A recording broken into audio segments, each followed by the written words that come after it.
sa kasalanan. Hindi mga kasama ko dito. I-click yung bio ko dito. Magbibigay ka na sa ito. Buta, Sir Marriage. Hindi ba rin? Pagka isang vlog. Sir, Ang sasip.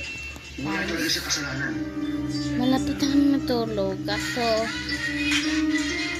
parang alas 3 ka rin pa matutulog. Kaya ko pa mag-vlog kahit.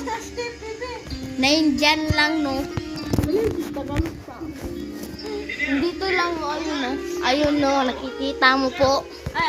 Sila kasi nakatitin ng Tagalog. Kaya sabi nila, hindi daw ako mag-Tagalog. So, joke lang. Tangina. So, joke lang. Ipalo